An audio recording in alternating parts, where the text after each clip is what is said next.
Hey there everyone, welcome to the video. Today we're talking about custom motorcycles. Will they be cringe? Will they be cursed? Will they be turbocharged? Only one way to find out. Spoiler alert, there will be no choppers, because according to the YouTube boomer community, I'm not qualified to talk about chopper style motorcycles. So without further ado, let's take a look at 10 insane custom motorcycles. The first two motorcycles on the list today were built by motorcycle builder Max Hazan. Originally from New York, Hazan is now based in Los Angeles. Prior to motorcycle building, he had a background in interior design, and the amount of detail and custom fabrication he puts into his bikes is indicative of his expertise. The first motorcycle I'd like to highlight today is his turbocharged Buell S1. Not only is this bike just cool, it's a frickin' turbocharged Buell V-twin. It is also the motorcycle that is responsible for Max's career as a custom bike builder. He has owned this S1 for over 20 years, and it was the first bike he tried to do a custom build on. The original attempt was to add a nitrous system. According to Max, on the very first ride, he turned the nitrous on at 60 miles per hour in 5th gear and blew the air cleaner off with a nice pyrotechnic show. After discovering both cylinders were cracked and the top end was entirely obliterated, he rebuilt the engine and added a turbocharger and an intercooler. Despite his efforts, the bike barely ran and sat unattended at his father's house for the next 16 years. Since then, Max Hazan has become an esteemed builder and fabricator in Los Angeles. Almost 2 decades later, he decided it was time to pay his respects to the motorcycle he blew up and abandoned, and the result is phenomenal. The only thing he kept were the original bottom end of the motor, the turbocharged compressor housing, and a few parts of the frame. The new V-twin engine is bored out to 1350 cc's. It has more aggressive cans and low compression pistons to allow for more boost from the turbo. Don't ask me why, I know it is important for a turbocharged motorcycle to have low compression pistons. The Buell has a Garrett turbo and makes about 20 pounds of boost. The bike is making a reliable 175 horsepower at the wheel and 160 foot-pounds of torque. Those aren't built H2 numbers, but not bad for a 22-year-old V-twin. Max says the bike absolutely drinks fuel and is super sketchy to ride due to its short wheelbase, but hey, it is pretty cool. And sometimes you gotta sacrifice functionality for a one-of-a-kind motorcycle. Just ask the chopper guys. Another one of Max Hazan's creations is a turbocharged Ducati 860 GT. This bike was originally from 1974, and he put a turbocharger on it, and it runs. That in of itself is insane. You know what is less reliable than a Ducati? A turbocharged Ducati from 1974. But this mad scientist made it work. This custom Ducati 860 is based off of an air-cooled 863cc Ducati L-twin engine. The frame and tins are entirely custom fabricated by Hazan himself. Otherwise, I don't know much about this bike, other than it confirmedly runs and rides and apparently has a wicked blow-off valve and sounds amazing when you shift gears. I don't know, this bike is just something else.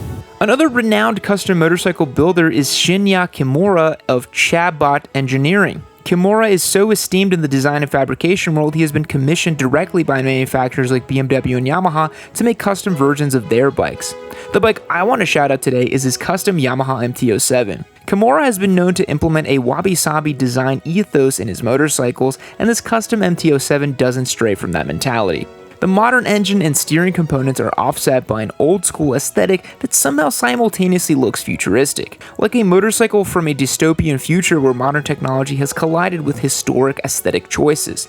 And unlike the stereotypical cafe racer build, this motorcycle does not sacrifice usability in the slightest, nor does it follow the formulaic trends that have become done to death. Speaking of a design ethos that combines modern function and a vintage form, the next motorcycle on the list today is a Suzuki Katana Resto Mod built by DB Customs. DB Customs is owned by Darren Begg, who specializes in resto mod motorcycle builds, so essentially taking bikes from the 70s and 80s and building them up with the best modern components available.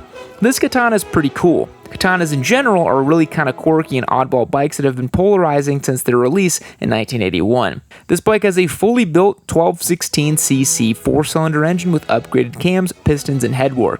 No expense seems to have been spared on this motorcycle, outfitted with top-of-the-line Olin suspension in front and rear and Brembo brakes all around. I'm not sure about the exact power figures on this Katana build, but a different Katana made by DB Customs made 173 horsepower and 110 foot-pounds of torque.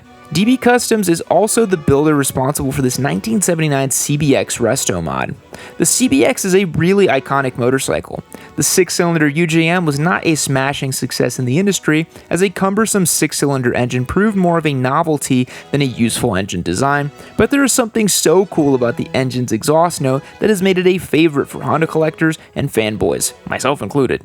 So, DB Customs took that iconic one-of-a-kind engine and built a super modern and capable motorcycle around it. For instance, a stock CBX from 1979 weighed 600 pounds wet. This custom CBX weighs just 465 pounds as a result of an astonishing mechanical diet. This bike is also adorned in all the best parts: a built engine with forged pistons, hot cams, float head, and a titanium exhaust. Riding a perfectly tuned carbureted cable-actuated 6-cylinder motorcycle with Öhlins suspension and Brembo brakes must be truly an otherworldly experience. In fact, to the guys over at DB Customs, please reach out. I would love to feature and ride this bike. Would absolutely love to.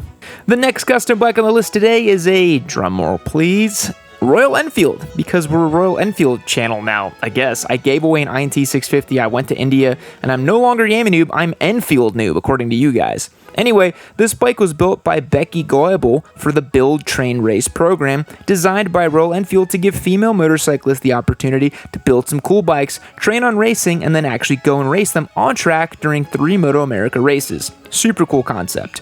And considering I initially wanted to build up our giveaway Royal Enfield and turn it into an air-cooled track monster, but unfortunately never got the chance, I wanted to shout out someone who actually did just that. Becky built this bike at Roland Sand's shop in Long Beach, California. It is based off of a Continental GT 650 and essentially had every single piece gone over. It has a custom S&S exhaust, rebuilt front forks, aftermarket shocks, Dunlop racing slicks, new sprockets, Brembo brakes, and master cylinder, a Dynojet quickshifter, a fairing, and a custom paint job. And then it pretty much had everything else that was deemed unnecessary removed for road racing. This bike is really kind of sweet, flames and all. I'm glad there are riders out there giving these Royal Enfields the life they deserve as track toys. Purpose Built Moto is a company that makes custom aftermarket parts for motorcycles as well do their own custom builds. This bike is a Honda CX500 turned into one of the best looking cafe racer builds I've seen in a long time. I feel like cafe racer is almost an insult, like if you go to a fine art museum and call a Monet painting a nice looking doodle. Cafe Racer just conjures up images of a super clapped out Honda CB with eBay parts and missing frame rails, whereas this CX500 is like a fully built, totally custom motorcycle and not a cheap knockoff build. And the CX500 really has had a cool transverse V-twin. The poor man's Guzzi hits a bit different than the classic 4-cylinder Honda. This build specifically looks more futuristic than retro too, almost taking some styling cues from the Husqvarna Svartpillen. It has a rear monoshock conversion in the back, upside down forks, integrated lighting, and a custom rear cowl. This bike is probably one of the best looking CX500 builds I've ever seen. Another cool build from Purpose Built Moto is this XSR 700 Scrambler. I've seen a few MT or XSR Scrambler builds and I always think they just look great. This build specifically is nothing super crazy, just a classic clean Scrambler that makes use of a lot of parts made by Purpose Built Moto themselves. This bike has a custom fabricated seat, integrated lighting, a front headlight cowl, smaller fenders, and knobby tires. Is this the absolutely craziest custom bike ever? Probably not, but it is a clean, purposeful, and well-made thing. Not every custom bike needs to have a stretch swing arm, nitrous kit, neon paint job, and parents who are first cousins. This is just a clean, nice-looking bike. It's like if my Ducati Desert Sled had a baby with the Tenere 700, and I'm here for it. Although I will say the two are unlikely to mate as the Desert Sled is probably out of the T7's league. Remember how I said this was a Royal Enfield channel now? Well, I wasn't joking. The next bike was commissioned by Royal Enfield themselves and built by Rough Crafts. Based off of their 650 parallel twin, this bike is called the Midas and is built akin to vintage endurance bikes seen from the 70s. This bike is styled like a motorcycle you may see in old road racing videos or photographs from the 60s or 70s, most notably with the large 3/4 fairing and the boxy rear tail section. For better handling, this Royal Enfield is outfitted with Roland's forks and an Öhlins monoshock rear. It has carbon fiber wheels, sticky racing slicks, and upgraded brakes. To make room for the monoshock conversion, the stock airbox was removed and instead replaced with high flow filter. And lastly, to accentuate the shape of the engine's crankcase, they made a custom 2-into-2 exhaust that forms into the shape of the engine. This bike is really quite flashy for a Royal Enfield. It manages to showcase the vintage styling, improve on some of the budget components, and prove that Royal Enfield can be a great platform for a custom bike that is new, easy to work on, and cheap to purchase.